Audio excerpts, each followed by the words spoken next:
Baik, halo, assalamualaikum warahmatullahi wabarakatuh. Hari ini kita akan kembali lagi dalam kelas sejarah Indonesia. Hari ini kita akan kembali lagi membahas tentang penjajahan. Jika kemarin kita sudah membahas tentang perkembangan penjajahan Spanyol di Indonesia, hari ini kita akan membahas tentang perkembangan penjajahan Belanda di Indonesia. Ini bagian pertama, ya, karena memang untuk penjajahan Belanda ini kan rentan waktunya sangat panjang, jadi kita potong dulu setengah. Hari ini kita akan membahas 3 bagian. Baik, tujuan pembelajarannya, setelah kegiatan pembelajaran ini kalian diharapkan mampu menjelaskan perkembangan penjajahan bangsa Belanda ke Indonesia serta membuat laporan tertulis tentang perkembangan penjajahan bangsa Belanda ke Indonesia. Nah, ini peta konsepnya. Jadi untuk perkembangan penjajahan Belanda di Indonesia ini ada 7 bahasan.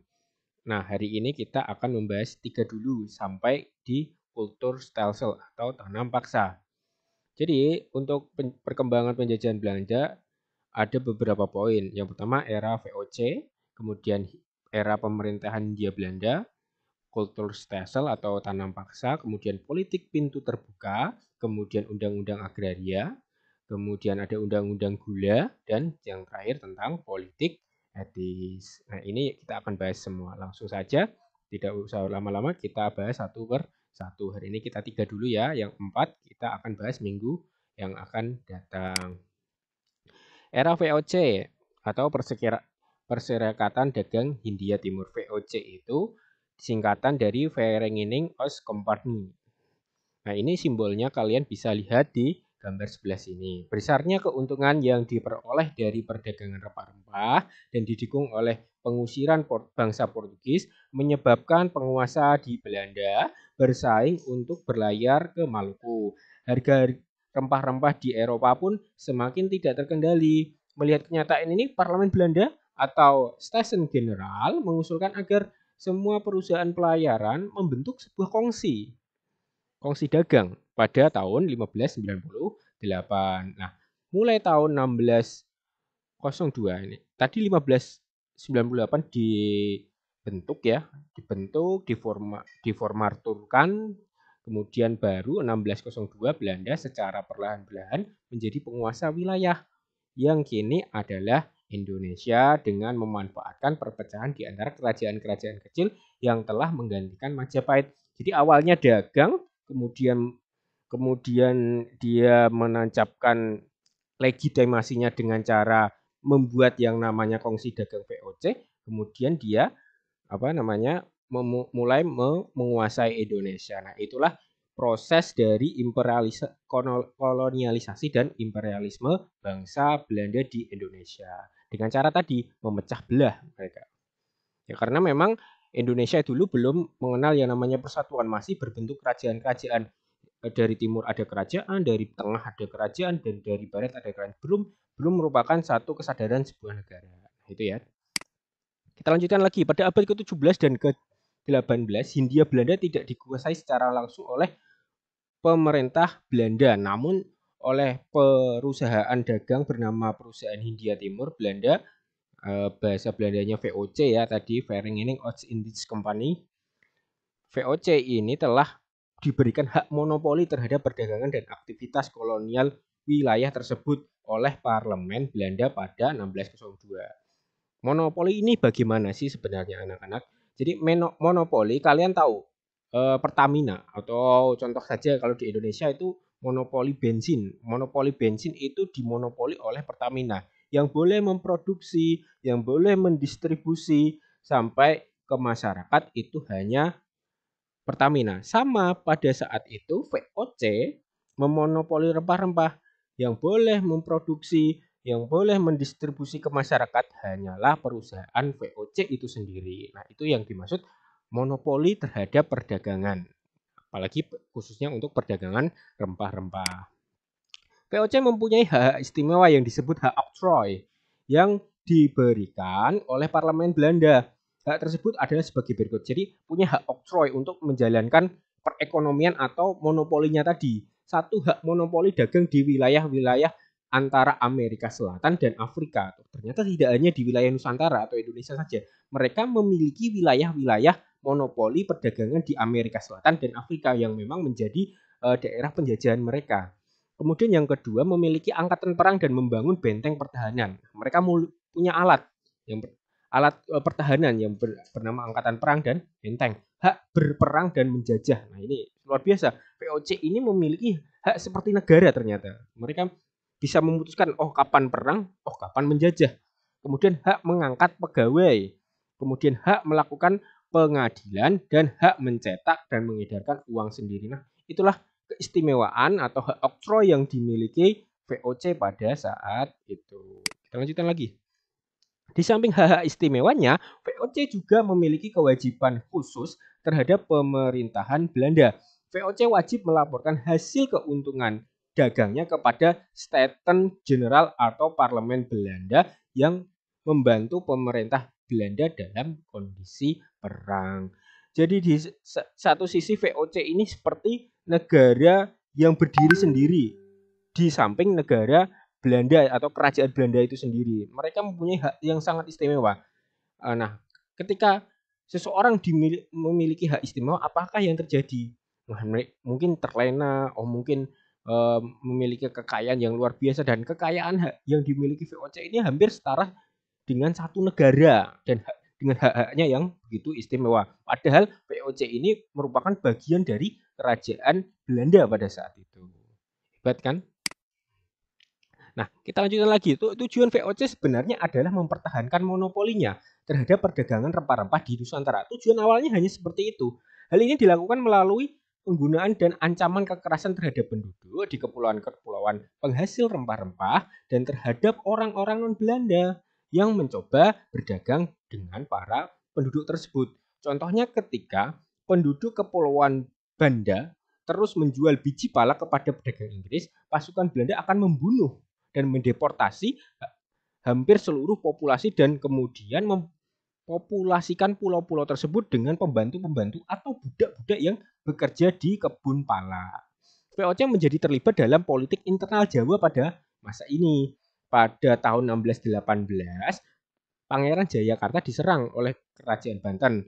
Kerajaan Banten yang dibantu oleh Kerajaan Inggris. Nah itu ya, monopolinya sampai seperti itu. Ketika ada orang atau masyarakat Nusantara yang ingin menjual hasil rempah-rempahnya ke negara lain, oleh VOC pun akan dicerca, disiksa, dan bahkan dibunuh, dan bahkan dideportasi. Semua populasinya dihabiskan, dan palanya ini harus dijual hanya kepada yang namanya VOC ini. Itu ya. Nah, masih di era VOC, pada tanggal 30 Mei 1619, Gubernur Jenderal Jan Peter Jun Kun mengirimkan 17 buah kapal untuk menyerang dan memukul mundur pasukan Banten. Pasukan kerajaan Banten berhasil dikalahkan. Nah, pada saat itu perang ya. Ini gambaran kota Batavia pada saat itu ya. Ini luar biasa. Dulu zaman dulu sudah ada fotografi. Nah, ini foto nyata zaman dulu ya. Jan Peter Kun kemudian membangun kembali kota Jayakarta dan memberi nama Batavia. Kalau sekarang inilah kota Jakarta zaman dahulu. Batavia dijadikan pusat perdagangan dan kekuasaan Belanda, dan Batavia juga resmi dijadikan markas besar VOC di Indonesia. Dalam hal menghadapi kerajaan-kerajaan Indonesia, Belanda melancarkan politik adu domba, divide et impera. Nah, itulah yang digunakan VOC. Dia membangun sebuah kota yang direbut dari kerajaan Banten yang merebut Jayakarta tadi. Ini digunakan untuk pusat perdagangan dan pusat pemerintahan ya, dan juga dijadikan markas besarnya VOC. Nah, VOC ini kemudian melebarkan sayapnya untuk menguasai daerah-daerah di Indonesia, menguasai kerajaan-kerajaan lain yang ada di Indonesia dengan cara politik adu domba, atau bahasa Belandanya adalah divide et impera. Nah, pada akhir abad ke-18 VOC mengalami kemunduran. Nah, ini akhir dari VOC. Tadi perkembangan VOC dari masa ke masa ini adalah kemunduran dari VOC. Akibat kerugian yang sangat besar dan utang yang dimilikinya berjumlah sangat besar. Hal ini juga diakibatkan oleh A. Persaingan dagang dari bangsa Perancis dan Inggris. Penduduk Indonesia, terutama Jawa, telah menjadi miskin sehingga tidak mampu membeli barang-barang yang dijual oleh VOC. C. Perdagangan gelap merajalela dan menerobos monopoli perdagangan VOC. Pegawai-pegawai VOC banyak melakukan korupsi dan kecurangan-kecurangan akibat dari gaji yang diterimanya terlalu kecil. VOC mengeluarkan anggaran belanja yang cukup besar untuk memelihara tentara dan pegawai-pegawai yang jumlahnya cukup besar untuk memenuhi pegawai daerah-daerah yang baru dikuasai terutama di Jawa dan Madura. Nah, inilah karena keserakahan dari VOC tidak mampu membiayai dirinya sendiri, tidak mampu membiayai rumah tangganya sendiri, kemudian adanya politik ya dari belakang karena memang tidak suka rakyat itu dengan VOC, kemudian penyelundupan rempah dan lain sebagainya keluar dari Nusantara, kemudian adanya tindak pidana korupsi pada saat itu hebat sekali ya. Pada saat itu sudah ada ditemukan korupsi. Nah, inilah yang menjadi bibit-bibit korupsi pada saat ini karena memang pada saat itu korupsi terjadi karena gaji yang diterima terlalu kecil dan bahkan menjadi punya utang. Nah, inilah yang menyebabkan VOC menjadi runtuh dan mundur akibat dari poin A, B, C sampai D sampai E ini. Nah, kita beralih tadi setelah era VOC kemudian kita ke era pemerintahan Hindia Belanda. Maka pada tahun 1799 VOC akhirnya dibubarkan. Pada tahun 1807 Republik Batavia dihapuskan oleh Kaisar Napoleon Bonaparte dan diganti bentuknya menjadi Kerajaan Holland di bawah pemerintahan Raja Louis Napoleon Bonaparte, adik dari Kaisar Napoleon. Dan ini ya, di samping itu Belanda di negeri asalnya ini ternyata masih dijajah oleh Prancis pada saat itu. VOC akhirnya dibubarkan pada tahun 1799. Segala tanggung jawab VOC diambil oleh Kerajaan Belanda dan terbentuklah pemerintahan Hindia Belanda, Netherlands Indies. Pengambilan kekuasaan ini dimaksudkan agar wilayah Indonesia tetap berada di dalam pengendalian Belanda.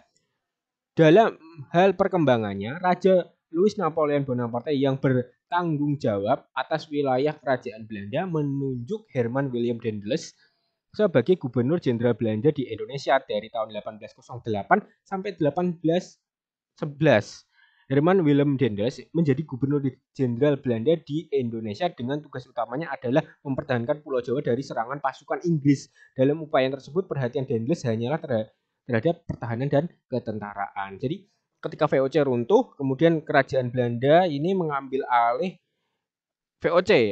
alih Nusantara agar Nusantara ini tidak tetap ada di tangan Belanda.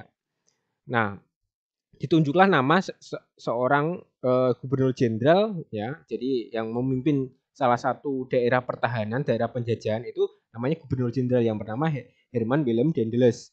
Nah, oleh Herman Willem Daendels ini Jawa ini dipertahankan dari serangan Inggris karena memang Inggris pada saat itu masih menyimpan dendam terhadap Belanda ketika adanya penyerangan terhadap kerajaan Banten pada saat itu yang dibantu oleh Inggris. Nah, maka Daendels pada saat masa ini dia itu hanya berfokus pada pertahanan dan ketentaraan. Untuk memperkuat angkatan perangnya, Daendels melatih orang-orang Indonesia karena tidak mungkin ia menambah ketentaranya dari orang-orang Belanda yang didatangkan dari negeri Belanda. Pembangunan angkatan perangnya dilengkapi dengan pendirian tangsi-tangsi atau benteng-benteng pabrik mesiu dan juga rumah sakit tentara. Di samping itu atas dasar pertimbangan pertahanan, Daendels memerintahkan pembuatan jalan pos dari Anyer, Jawa Barat sampai Panarukan, Jawa Timur. Pembuatan jalan ini menggunakan tenaga rakyat dengan sistem kerja paksa atau kerja rodi sehingga selesainya pembuatan jalan itu. Nah, untuk orang Belanda, pekerjaan menyelesaikan pembuatan jalan pos ini merupakan keberhasilan yang gemilang, tetapi lain halnya dengan bangsa Indonesia di mana tiap jengkal jalan itu merupakan peringatan peringatan terhadap rintihan dan jeritan jiwa orang yang mati di dalam pembuatan jalan itu. Kita sekarang tahu jalan pos itu dari Anyer Panarukan itu sebenarnya kalau sekarang ya jalan Pantura itu ya, dari Anyer sampai Panarukan, Anyer Jawa Barat. Nah di situ di sisi Belanda merupakan keberhasilan yang luar biasa, tetapi di sisi rakyat Indonesia atau rakyat Nusantara pada saat itu merupakan kepedihan yang sangat luar biasa, karena ketika orang itu bekerja tidak dikasih makan, tidak dikasih bayaran, mereka mati, mereka juga akan dikubur di jalan itu. Jadi jalan itu kalau bahasanya sekarang itu keramat sekali, ya. Karena memang jalan pos itu eh, untuk orang Belanda menguntungkan, tetapi untuk orang Indonesia ini merupakan budak untuk dibuat agar mereka menguntungkan atau mensejahterakan pemerintah Hindia Belanda pada saat itu.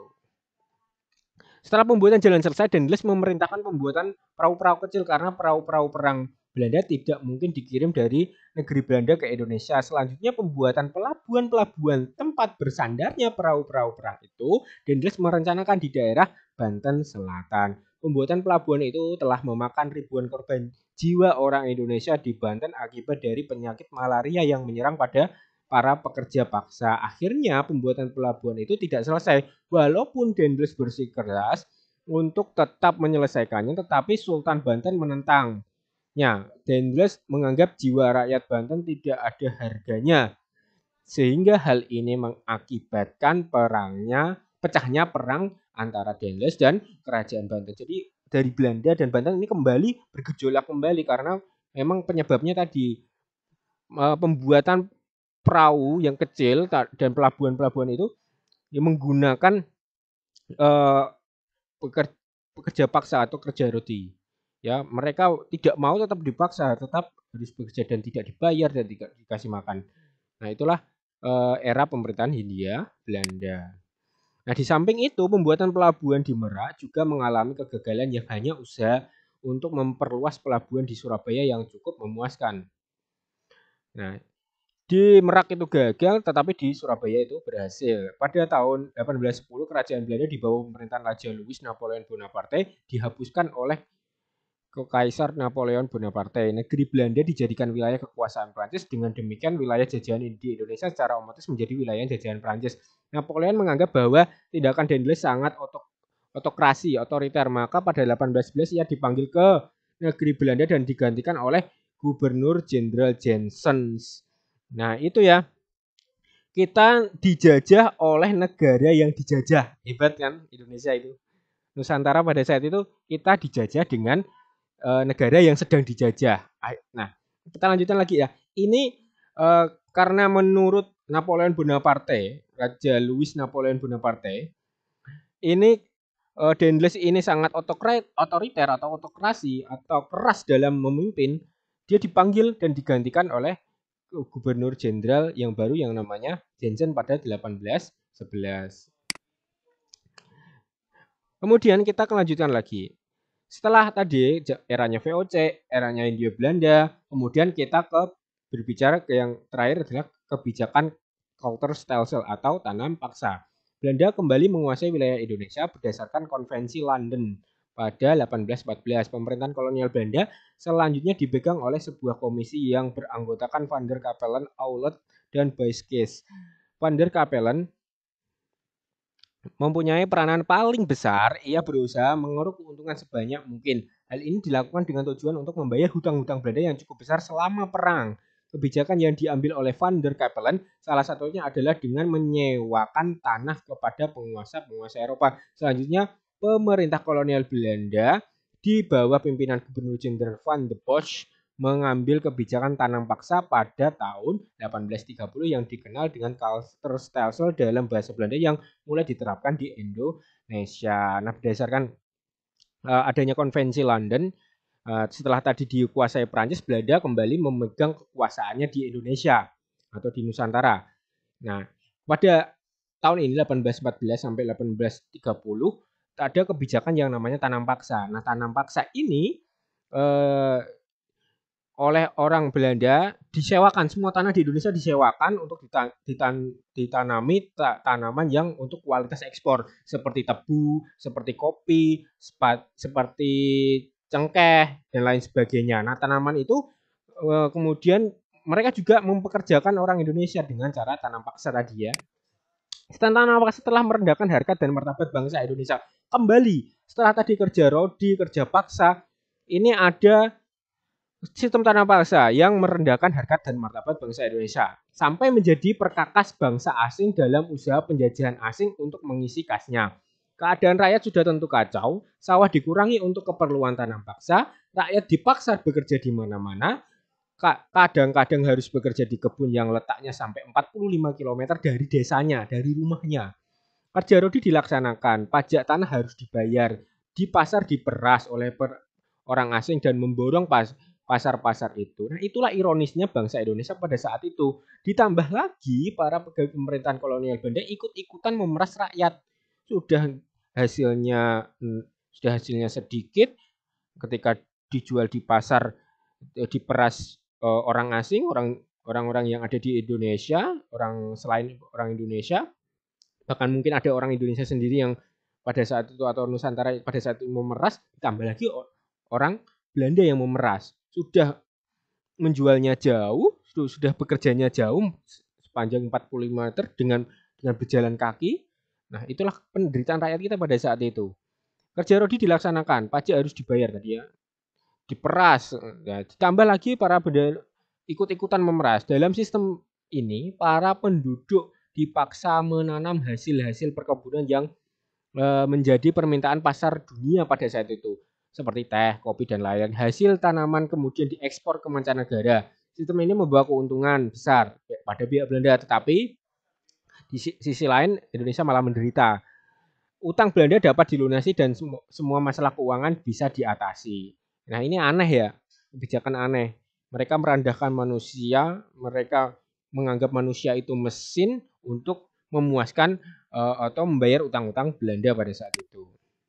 Demikianlah nasib rakyat Indonesia yang dijajah Belanda akibat program-program Belanda yang ingin menambah kas keuangan mereka. Rakyat menjadi sengsara, kelaparan merajalela, bahkan sampai menimbulkan kelaparan yang berujung kematian. Keadaan ini menimbulkan reaksi yang keras sampai di negeri Belanda. Mereka berpendapat bahwa sistem tanam paksa dihapuskan dan digantikan keikutsertaan pihak Belanda untuk pihak swasta untuk menanamkan modalnya di Indonesia. Sistem tanam paksa kemudian secara berangsur-angsur dihapus tahun 1861, 1866, 1890, dan 1916. Ini butuh berapa tahun coba? Hebat ya. Dari 61 ke 100 itu berapa? 61 ke 100 itu 39 tambah 16. Ya sekitar itu ya, sekitar 40 tahun baru dihapus, sekitar 40 tahunan baru dihapus di tempat paksana. Nah, hari ini cukup sekian pembahasan tentang Belanda, penjajahan Belanda di Indonesia. Kita lanjutkan bagaimana setelah tanam paksa ini dihapus, apa yang terjadi kemudian dalam perpolitikan atau penjajahan Belanda di Indonesia. Terima kasih. Itu saja yang dapat saya sampaikan untuk hari ini. Kurang lebihnya saya mohon maaf. Saya akhiri. Assalamualaikum warahmatullahi wabarakatuh.